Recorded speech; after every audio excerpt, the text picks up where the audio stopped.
If the root is holy, so are the branches. And you now understand this image that from a few righteous people out of Israel, from a few people who are justified, who are sanctified by Messiah, we can conclude for the whole nation. That's what Paul says here. At least how God sees the whole nation. And then in verse 17 he goes on, but if some of the branches were broken off, and you who are a wild olive shoot were grafted in among them, and has become a partaker, shareholder in the root and the fatness of the olive tree, do not be arrogant towards the branches. But if you boast, if you are proud, remember, it is not you who supports the root, but it is the root that supports you. I think this is one of the earliest passages in Christian literature, at least I know of, that indicates that there was on the Gentile Christian side something like a pride towards the Jewish people.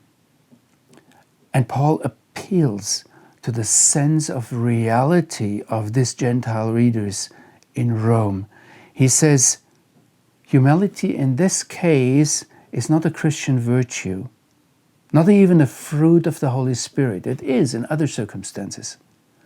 But here, in this case, if we stand in our relationship with the Jewish people, it is very simply a testimony to having a healthy eye for reality. The root is carrying you, Gentile believers, in Messiah Yeshua.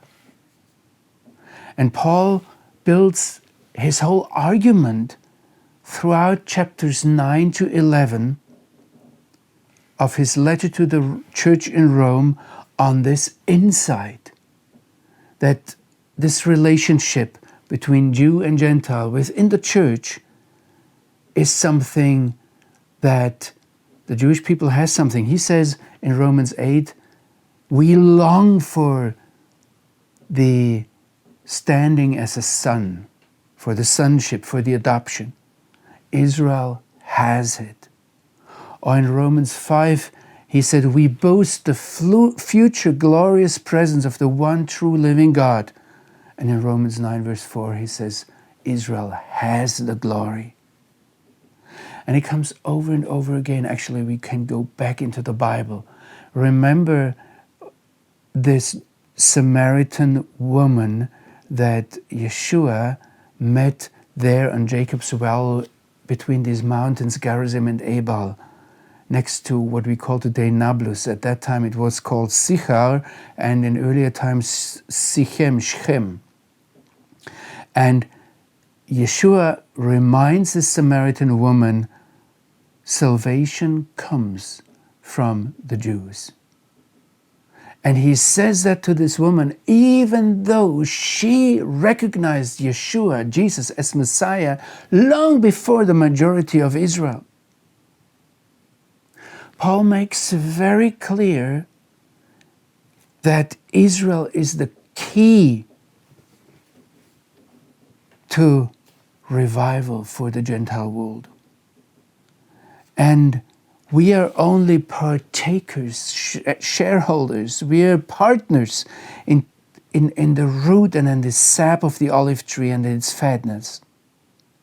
So if Christians think they are better than Jews, if they think, they have the feeling that Jews have to get something we have, it shows that Christians are blinded. It's simply a testimony to our perception of reality, to our open eyes, if we as Gentile believers in the one true God treat the Jewish people with respect and appreciation. So it's not a question of, I'm not yet there that we are deeply in love, that we are absolutely excited about Israel or Jewish tradition or what the Jews have. I'm talking about the question of boasting, of being proud. And if we as Christians have this attitude, looking down on Jews, know it all,